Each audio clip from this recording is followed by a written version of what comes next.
तो चर्चा ये करने की कोशिश करेंगे कि इस अंतरिम बजट में क्या कुछ अलग था, क्या इसे चुनावी कहा जाए, क्या इसे मोदी की गारंटी से जोड़कर देखा जाए। इस पर हम चर्चा करेंगे। हमारे साथ मेहमान जुड़े हुए हैं, आर्य जी अर्थशास्त्री हैं, वो जुड़े हुए हैं, आर के गुप्ता जी अर्थशास्त्री वो भी जुड़े हुए हैं, मनीष अग्रवाल सीए साहब वो जुड़े हुए हैं, विनोद वार्ष्णेय जी वरिष्ठ पत्रकार हैं वो जुड़े हुए हैं। चर्चा की शुरुआत मनीष मैं आपसे करने जा रहा हूं, क्योंकि टैक्स स्लैब को लेकर लोग उत्सुक थे कि कुछ बदलाव होता है या फिर नहीं होता है, लेकिन यहां यथास्थिति रखी गई, यहां कोई बदलाव नहीं किया गया है। इसकी वजह जान सकते हैं आखिर ऐसा क्यों किया गया होगा?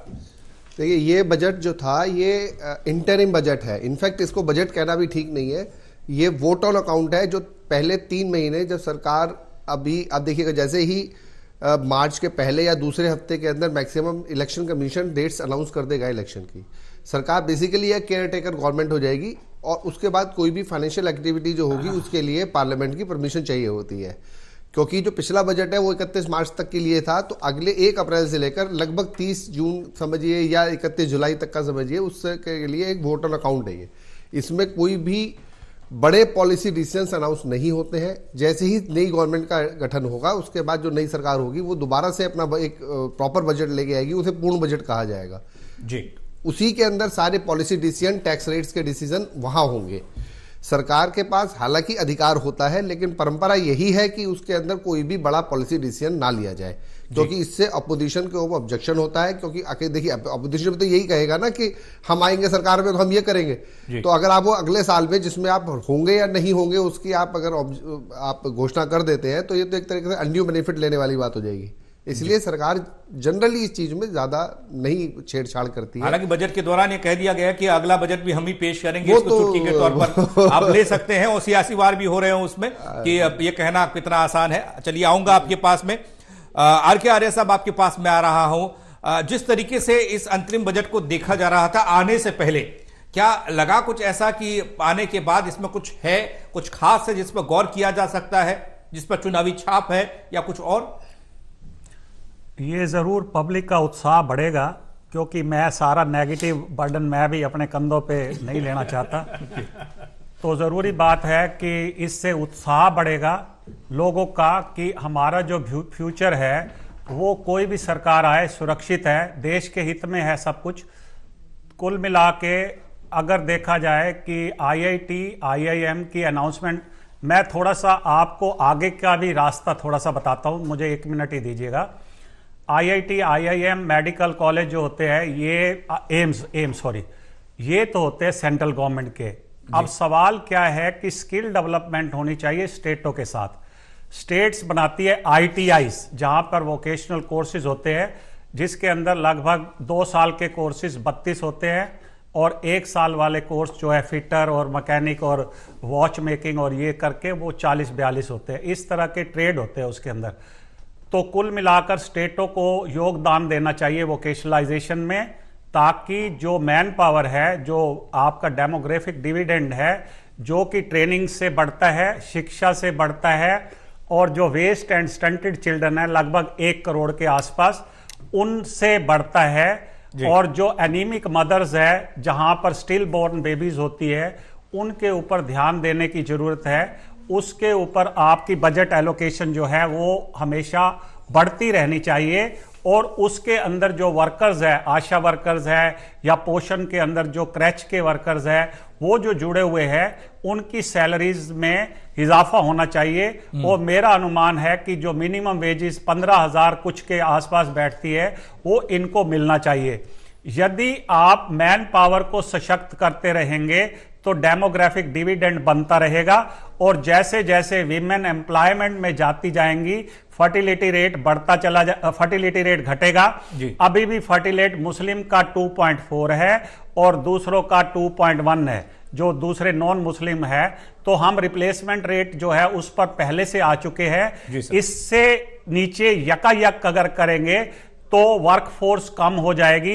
अगर वर्कफोर्स कम हो जाएगी तो उसका इकोनॉमी में इंपैक्ट पड़ेगा, क्योंकि मैकेनाइजेशन जब से हुआ है राजीव गांधी के टाइम से, 1984 से मैकेनाइजेशन, कंप्यूटराइजेशन शुरू किया था the honourable Rajiv Gandhi, who was abruptly assassinated, और उसकी भरपाई आज तक नहीं हो पाएगी। मैं थोड़ा सा पॉलिटिकल क्यों ना कह दूं, क्योंकि जब हम बलिदानों को वो देते हैं श्रद्धांजलि तो श्रद्धांजलि देनी देते चाहिए। तो वो मेरा दायित्व बनता है, ये नहीं है कि मैं प्रो गवर्नमेंट हूं या प्रो पार्टी हूं। तो वो मैकेनाइजेशन और मैन पावर का जो समन्वय है, पहले कहा जाता था man, material and machines. Material की उपलब्धि होनी चाहिए, 3 M's बोलते थे।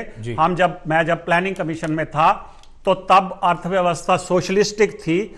अब बाय डिफॉल्ट लोगों को समझना चाहिए, सरकार जो है, जो पब्लिक सेक्टर के एसेट्स बेच रही है और जो कैपिटल फंडिंग जो है वो पब्लिक सेक्टर को नहीं कर रही, ओएनजीसी को नहीं बढ़ा रही, तो इसकी वजह से बाय डिफॉल्ट इकोनॉमी को कैपिटलाइजेशन की तरफ लिया जा रहा है, सोशलिज्म को थोड़ा बहुत घटाया जा रहा है। तो ये बीच में कहीं इकोनॉमी लटकी हुई है, तो उसकी वजह से जो ग्रोथ है वो 7% के आसपास है। अदरवाइज ये ग्रोथ 10% जा सकती है और इकोनॉमी हीट की बिना मैन पावर को यूज किए इकोनॉमी ना तो 10% जा रही है और ना 7% पर ये हीट भी हो जाएगी इकोनॉमी, इन्फ्लेशन बना रहेगा। ये सरकार को इसकी पॉलिसी को बढ़ाना पड़ेगा। स्ट्रक्चरल रिफॉर्म जितने भी थे सरकार ने कर लिए, 2 स्ट्रक्चरल रिफॉर्म खाली किए हैं और पिछली सरकारों ने 10-12 स्ट्रक्चरल रिफॉर्म किए थे। आर के गुप्ता जी के पास हम चल रहे हैं, उनसे भी जान लेते हैं कि इस बजट में ऐसा क्या खास रहा। गुप्ता जी, शुरुआत जब निर्मला सीतारमण ने अपने भाषण की थी बजट भाषण में, तो उन्होंने गरीबी का जिक्र किया था, गरीबी को हटाने पर काम किया गया और रूरल डेवलपमेंट पर ज्यादा फोकस किया गया, ग्रामीण इलाकों का उन्होंने जिक्र किया है। क्या आज की स्थिति में ये कहने की स्थिति में हम लोग हैं या सरकार है कि इस पर काम हुआ है और आंकड़े क्या इसकी फेवर में जाते हैं या फिर नहीं?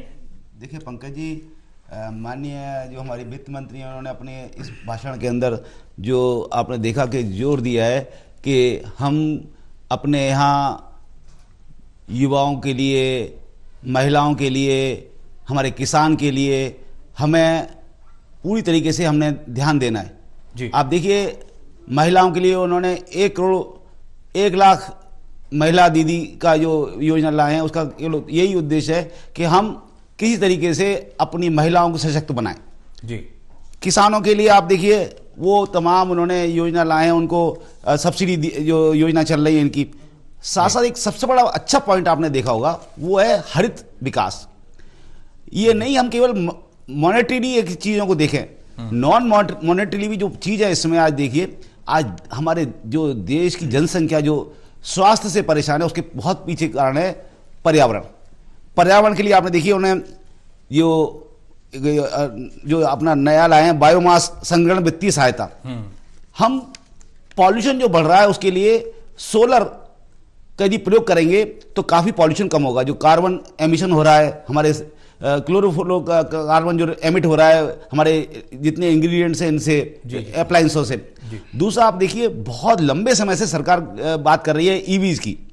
आज ईवीज की चार्जिंग के लिए आप देख रहे हैं जगह जगह लगे हुए हैं, पर अभी ऐसे ही पड़े हुए हैं। तो सरकार ने जो जोर दिया हरित विकास के ऊपर, ये बहुत। आपने किसान का जिक्र किया सर, इससे पहले हम देखते सुनते थे कि आय दोगुनी होगी किसानों की, एकाएक ये शब्द गायब हो गया, आप सुनाई कम देता है, क्यों? देखिए, ऐसा है, किसानों की आय दुगनी करने की हमेशा सरकारों ने बात करी, क्योंकि एक बहुत बड़ा जो हमारे पास जो हमारा मतदाता है वो चुनाव है। क्योंकि 75% आबादी हमारी गांव में रहती है और गांव में जो किसान होते हैं, किसानों के माध्यम से ही हमारे जितने भी चुनाव हमारे इनके जीतते हैं। क्योंकि शहर की जनता का आप देखते हैं कितने वोट पड़ता है, तो किसानों को ही इनको सशक्त करना है। किसानों के लिए आपने देखा होगा कि हमारी तमाम माननीय प्रधानमंत्री की स्कीम चल रही है, वो किसानों के लिए हमें इंश्योरेंस, उनके जो बीमा है, इनका बीमा की व्यवस्था इन्होंने करी है, बीमे के अंतर्गत जो इन्होंने दे रहे हैं।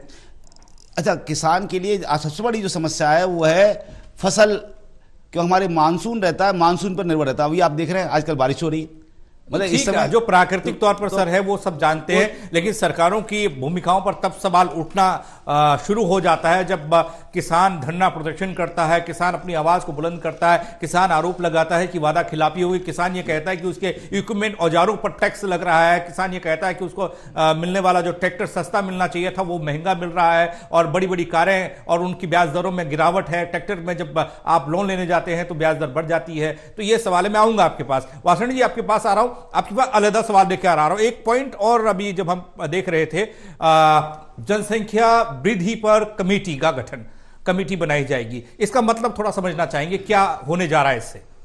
देखिए, जनसंख्या को लेके एक संकीर्ण नज़रिया काफ़ी लोगों में फैला हुआ है जी। हमें जो है ये देखना चाहिए, चाइना का रिसेंट जो उनका एक्सपेरिमेंट था कि एक बच्चा पैदा करेंगे, 2 दशक तक चला, उसके बाद 4 दशक तक चला जी। उसके बाद उसके जब दुष्परिणाम सामने आने लगे और आज उनकी हालत ये है कि वो इंसेंटिव दे रहे हैं महिलाओं को जी। अधिक बच्चे पैदा करो जी। अगर आप बच्चे पैदा करेंगे तो आपको ये सुविधा दी जाएगी और ये इंसेंटिव दिया जाएगा। ऐसी स्थिति क्यों आती है जी? हमें ये देखने की ज़रूरत है कि जब टोटल फर्टिलिटी रेट एक महिला की किसी देश में 2.1 से कम होने लगती है तो वो एक शुरुआती डेंजर मार्क है कि आगे 10 साल के बाद, 15 साल के बाद वही खतरा आपके देश में आने वाला है जिसको आज चीन भुगत रहा है, जिसको आज जापान भुगत रहा है, जिसको आज इटली भुगत रहा है, जिसको आज और कई यूरोपीय देश इंक्लूडिंग रशिया भुगत रहा है जी। हम इस चीज़ से कम्युनल चश्मे से अगर देखते हैं जनसंख्या के मसले को तो हम जो इसके आर्थिक पहलू है उसको भूल जाते हैं। हम जो है इस चीज़ पे, अब क्या है भारत की इस समय total fertility rate already 2.1 touch कर चुकी है 2 साल पहले। ठीक सर। इसका मतलब ये है कि 15 साल के बाद, मतलब 13 साल के बाद ही आपको जनसंख्या वृद्धि में गिरावट देखने को मिलेगी। आपको याद होगा सीतारमण जी का जो पिछला बजट था उसमें जो उनके आर्थिक सलाहकार थे उन्होंने इकोनॉमिक सर्वे पेश किया था, उसमें इस चीज़ का खास तौर से जिक्र किया कि बच्चे जो है कम पैदा हो रहे हैं और आगे कम पैदा होंगे। देश में लोगों को स्कूल नए खोलने बंद कर देने चाहिए। ये उस अर्थव्यवस्था को मैं कोट कर रहा हूँ, बता रहा हूँ ये जो है जी। तो देखिए, मेरा कहने का मतलब है जनसंख्या एक ऐसा पहलू है जिसको जो है प्योरली डेमोग्राफिक, इकोनॉमी और सोशोलॉजी के नज़रिए से देखना चाहिए, ना कि कम्युनल नज़रिए से। ठीक है। तो ये कमेटी बनाई है, मुझे नहीं लगता कि उसमें ऐसे ही आलतू फालतू लोग होंगे, अच्छे लोग ही होंगे। और जो बात मैं कह रहा हूँ आएंगे नाम तो उसके बाद चर्चा का विषय बनेगा और ये काम भी तय हो जाएगा कि क्या काम करना है और किस तरीके से करना है। एक R&D के विषय पे मैं और बोलना चाहता हूँ। आऊंगा सर मैं आपके पास। मनीष, आपके पास हम आ रहे हैं। आपसे सवाल थोड़ा आंकड़ों को लेकर ही होना चाहिए। जो आज बजट, अंतरिम बजट पेश हुआ तो उसमें राजकोषीय घाटा और GDP को लेकर जो अनुमान जताया गया, बताया गया, और जो बजट, पिछला बजट जो पूर्ण बजट आया था उसके मुकाबले जो आने वाले वक्त में जो भार पड़ेगा वो किस तरीके से समझा सकते हैं आम आदमी को, आम भाषा में? GDP जो है अभी हमारे लगभग जो है 7% की एवरेज इंक्रीमेंट हो रही है। GDP का मतलब होता है ग्रॉस डोमेस्टिक प्रोडक्शन, जो गुड्स एंड सर्विसेज हम अपने देश में पैदा करते हैं उन सबका सम टोटल होता है गुड्स एंड सर्विसेज, जिसमें एक्सपोर्ट भी इंक्लूड होता है, सब चीजें उसमें इंक्लूड होती हैं। इस समय पूरी दुनिया में हमारा देश सबसे आगे बढ़ रहा है इन मेजर इकोनॉमीज। कुछ बहुत छोटे छोटे देश हो सकते हैं जो थोड़ा ज्यादा बढ़ रहे हो, लेकिन वो इनसिग्निफिकेंट वैल्यू में आते हैं। बड़े देशों में हमारा देश सबसे ज्यादा आगे बढ़ रहा है। इवन चाइना जो है बोल तो रहे हैं कि 3-4% बढ़ रहा है, लेकिन मुझे लगता है कि वो डिफ्लेशन की तरफ जा रहा है, क्योंकि उनकी इकोनॉमी में लगभग 30% जो शेयर था वो रियल एस्टेट का था और रियल एस्टेट वहाँ डूबता जा रहा है। वहाँ पे अभी जो सबसे बड़ी उनकी कंपनी थी एवरग्रांड, वो लिक्विडेशन में जा रही है जी। तो इस वजह से वहाँ पे स्थिति बहुत खराब है, लेकिन हमारे यहाँ पे स्थिति बहुत अच्छी है। जो कोरोना के टाइम पर सरकार ने एक स्कीम लाए थे, कॉर्पोरेट टैक्स रेट घटाया था जनरल कंपनियों के लिए 22%, और जो अपनी मैन्युफैक्चरिंग कंपनी, जो न्यू मैन्युफैक्चरिंग यूनिट बनेगी उनके लिए 15% का रेट लाए थे। वो अभी भी 31 मार्च 2024 तक जो लोग चाहते हैं कि मैन्युफैक्चरिंग यूनिट लगाएं वो अभी भी लगा सकते हैं। उसके लिए उन्हें आगे तक के लिए 15% का रेट मिलेगा। उसकी वजह से बहुत सारी मैन्युफैक्चरिंग यूनिट इंडिया में आ रही हैं। आप ये देखिए इसका अब जो प्रभाव पड़ रहा है वो आप ये देखिए कि लगभग 10 साल पहले हम मोबाइल फोन्स अपने यहाँ पे सारे इंपोर्ट ही होते थे, बनते बहुत ही कम थे जी। आज हम सेकंड लार्जेस्ट एक्सपोर्टर बन गए हैं। हाँ, ये मुद्दा जरूर हो सकता है कि कितना वैल्यू एडिशन कर रहे हैं हम लोग, लेकिन एटलीस्ट एक असेंबली यूनिट तो लगी। जब कोई भी काम शुरू होता है तो वो असेंबली यूनिट से ही शुरू होता है, उसके बाद में धीरे धीरे उसका एक इकोसिस्टम तैयार होता है। मैन्युफैक्चरिंग इंडस्ट्री को आप सर्विस इंडस्ट्री के साथ नहीं जोड़ सकते, क्योंकि सर्विस इंडस्ट्री किसी भी कंट्री से 2 महीने 3 महीने में भी शिफ्ट हो सकती है। आपको आदमी लेके आने, कंप्यूटर लगाने, काम शुरू हो सकता है। लेकिन मैन्युफैक्चरिंग इंडस्ट्री के लिए 5 to 10 ईयर्स का एक टाइम फ्रेम चाहिए होता है, ठीक है, जिसमें वो बनकर तैयार होती है। इसलिए जीडीपी की जो ग्रोथ है हमारे यहाँ पे लगभग 7% की, ये अभी आगे और बढ़ेगी जी।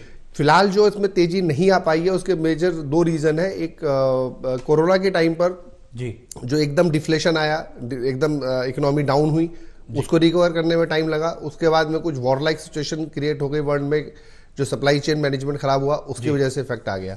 लेकिन अब वो सब चीजें फैक्टर इन हो चुकी हैं इकोनॉमी के अंदर। अब इसके बाद जो चीजें बढ़ेंगी, ठीक है, तो वो हमारे, क्योंकि हमारी ही देश ऐसा है इस समय, आप अगर कहीं पे भी आप देखते हैं, चाइना के अलावा थोड़ा बहुत साउथ ईस्ट एशिया में है, बाकी वर्ल्ड ओवर आपको कहीं और ऐसी जगह नहीं मिलेगी जहां पे आप प्रोडक्शन कर सकते हो, और कोई जगह आर्या जी मैं आपके पास आ रहा हूं, छोटे शब्दों में थोड़ा आपका जवाब चाहूंगा, ज्यादा वक्त नहीं बच रहा है।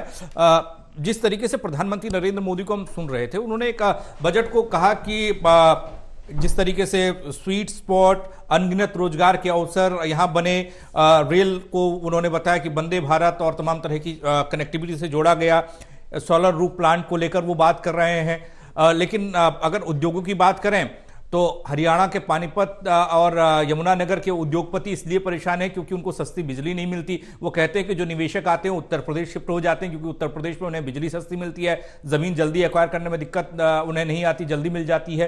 तो इन चीजों को दूर करने की जरूरत मालूम पड़ती है। छोटे शब्दों में, ये जो आपका धार्मिक टूरिज्म है डेफिनेटली ज्ञान व्यापी, और ये जो कृष्ण भूमि मंदिर है ये बनने से और अयोध्या के बनने से टूरिज्म बढ़ेगा, और लगभग 5 करोड़ के आसपास ये अनुमान है कि ये इधर लोग आएंगे अयोध्या में, और 2.5 करोड़ जो है वाराणसी काशी में जा रहे हैं, तो वहाँ से एम्प्लॉयमेंट बढ़ेगी। और दूसरा जो कार्गोज है वो उसका टाइम को रिड्यूस किया गया है, तो वो फास्ट गुड्स जाएंगे, तो जो कॉस्ट है एक्सपोर्ट की वो कम हो जाएगी, तो एक्सपोर्ट को बढ़ावा मिलेगा। मैं टू द पॉइंट ही आपके आंसर दे रहा हूं।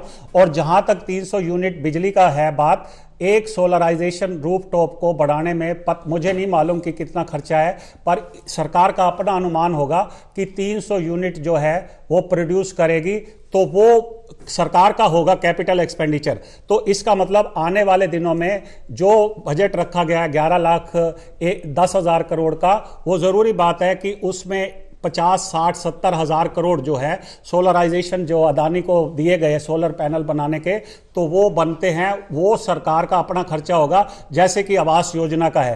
तो और जो आपने रेलवे का पूछा, तो रेलवे के जब उन्होंने कहा कि कितने 4 लाख डिब्बे बनने हैं या 40,000 डिब्बे बनने हैं, काफी संख्या है, उसको जब डिब्बे बनाएंगे तो रेल कोच फैक्ट्री जो है उसके अंदर एम्प्लॉयमेंट जनरेट होगी, तो इंफ्रास्ट्रक्चर से डेफिनेटली एम्प्लॉयमेंट जनरेट होती है। टूरिज्म जो 8% कंट्रीब्यूट करना चाहिए इकोनॉमी को, वो 2.5-1% कर रहा था, क्योंकि टूरिस्ट स्पॉट कम हो गए थे। तो शायद बाय डिफॉल्ट इसी तरह से भी हो सकता है सरकार का कि काशी और मथुरा और अयोध्या और इस तरह के जो मंदिर हैं साउथ के अंदर भी, और उस तरह से उनको बढ़ावा देकर और वहां पर एयरपोर्ट्स बनाकर टूरिज्म को बढ़ावा दिया जाए, क्योंकि वहां की जो स्वाभाविक जनता है उसको एम्प्लॉयमेंट बन सके। आर के गुप्ता जी, यही सवाल लेकर मैं आपके पास आ रहा हूं। स्वीट स्पॉट भारत है, रोजगार के लिए भी बताया गया, और ये तो सालों से कहा जा रहा है, पिछले 10 साल से तो सुन ही रहे हैं कि विदेशी कंपनियां भारत में आने के लिए उत्सुक हैं। लेकिन उन सब के बावजूद भी जब हम बात करते हैं सर्विस सेक्टर की और मैन्युफैक्चरिंग सेक्टर की, तो मैन्युफैक्चरिंग सेक्टर जो है वो कमजोर होता दिखाई देता है, यानी कि जीडीपी में उसका योगदान कम होता है। ये ऐसा क्यों है? पंकज जी, मैं आपको बताना चाहूंगा कि जो हमारे कंट्री का बिगेस्ट जो स्ट्रेंथ है जी, दैट इज डोमेस्टिक डिमांड। हमारे पास ये हमारे युवा हैं, इस समय हमारे वर्ल्ड में सबसे ज्यादा लार्जेस्ट हमारे युवा हैं, जो हमारे पास जिनके पास परचेजिंग पावर है। अब यदि हम इंडस्ट्री को स्ट्रेंथन करना चाहते हैं, तो सबसे पहले हमारी जरूरत है हमारी डिमांड बढ़ाने की। जब हमारे पास डिमांड अच्छी रहेगी, और वो जब ही रहेगी जब हम सपोर्ट करेंगे अपनी इंडस्ट्रीज को।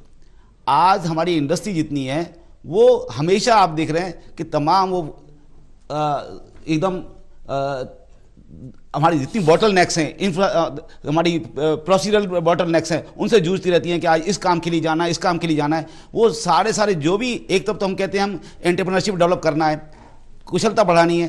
कुशलता बढ़ाने के साथ साथ हमको प्रोसीजरल बोटलनेक्स को दूर करना पड़ेगा। आज जितने भी हमारे इंडस्ट्रियलिस्ट हैं वो सब परेशान हैं कि उनको जगह जगह जा करके किसी भी काम कराने के लिए वहाँ चक्कर लगाने पड़ते हैं। जब हम ये तो कह दिया गया कि ये तो हट गया, अब ऐसा कुछ नहीं होगा, अब सिंगल विंडो सिस्टम है। आज आपने देखा होगा, आज बहुत दिनों बाद सरकार ने घोषणा करी कि हम पुराने जितने भी केसेस हैं उनको हम वेव कर रहे हैं। भाई कितना खर्चा होता था उनकी प्रोसीजरल, उन पर इतना खर्चा उनकी मतलब सरकार कर रही थी, वो वेस्टेज था, ऊपर से उनको रिकवरी करने में टाइम लग रहा था। इससे बढ़िया उनको वेव भी कर दिया जाए। ये सरकार का बहुत बढ़िया घोषणा थी, इससे लोगों को राहत मिली। एक बात और बताना चाहता हूं मैं आपको, देखिए हमेशा हमारा जो सरकार एक तरफ जो टैक्स कलेक्ट करती है, टैक्स कलेक्शन पर जितना खर्चा सरकार कर रही है वो खर्चा यदि सरकार हमारे अपने इनकम टैक्स सिस्टम को इतना सिंपल कर दे कि एक तो करदाता कर दे, ऊपर से दे कर सलाहकार की फीस, वो हर एक चीज को फीस, मतलब आप देखिए दो तो सिलेबस हो रखे, सिस्टम हो रखे हैं, न्यू रिजीम, ओल्ड रिजीम तो खत्म, मतलब देखिए ना, हर आदमी को जानना बड़ा, हाँ, तो अब उसको समझना जरूरी है, आसान नहीं है। हाँ। तो हमारे लिए सबसे आसान चीज है कि हम अपने सिस्टम को बहुत जी, आपके पास आ रहा हूं, आप जो पहले कहना चाहते तो उसको भी कहिएगा, लेकिन बार बार मेरा सवाल एक ही जगह आकर घूम जाता है, वह है रोजगार पर, वह है इंडस्ट्री पर, वह है उद्योगों पर, वह है विदेशी निवेश पर कि हम कैसे उसको अट्रैक्ट कर पाए। लेकिन ये होगा तो शायद जीडीपी भी बेहतर होगी और जो सपना 47 वाला देखा जा रहा है वो पाने अचीव करने में भी आसानी होगी।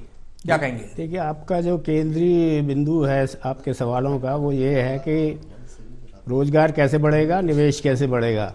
तो एक चीज़ ध्यान में रखने की है कि इन्वेस्टमेंट प्राइवेट सेक्टर में जब तक नहीं बढ़ सकता जब तक कि उसके प्रोडक्ट की डिमांड ना हो।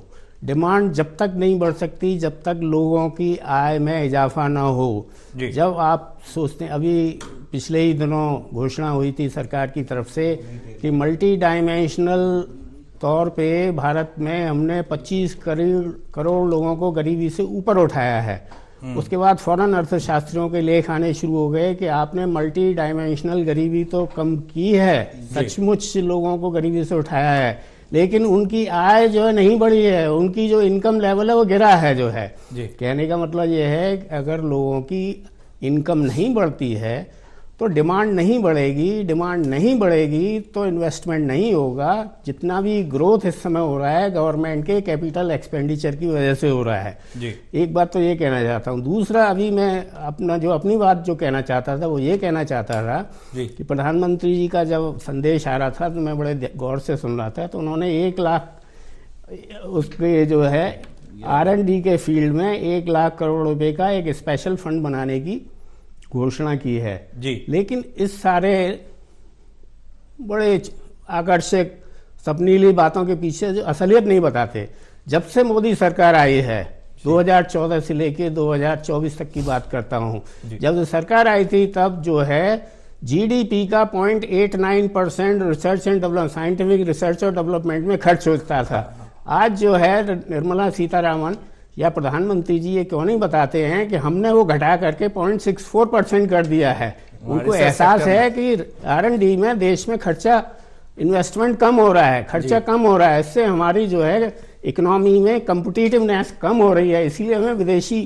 चलिए सर, वक्त इजाजत नहीं दे पा रहा है। बहुत शुक्रिया आर्य जी, आर के गुप्ता जी, मनीष अग्रवाल जी और विनोद वार्ष्णेय जी आपका इस चर्चा में शामिल होने के लिए और ये बताने के लिए कि अंतरिम बजट कितना खास है आम लोगों के लिए। और चुनावी साल होने के नाते ये कहा गया, ये सोचा गया कि इसमें शायद कोई तोहफा मिल जाए, शायद कुछ ऐसी चीज देखने को मिल जाए जिससे कि सरप्राइज आम लोग हों, लेकिन ऐसा कुछ खास हुआ नहीं है। इनकम टैक्स के स्लैब की बात की जाए तो उसको जस का तस रखा गया है। कुछ चीजें हैं जो ये बताने की कोशिश उनके जरिए की गई है कि 2047 जब भारत की आजादी के 100 साल होंगे तब उस वक्त तक क्या क्या कैसे हो सकता है और किस तरीके से हो सकता है, उस पर कितना खर्च होगा, ये मैप दिया गया है इस अंतरिम बजट के जरिए। चलिए, हमारे खास प्रोग्राम में फिलहाल इतना ही, लेकिन बाकी खबरों के लिए आप बने रहिए टोटल न्यूज के साथ।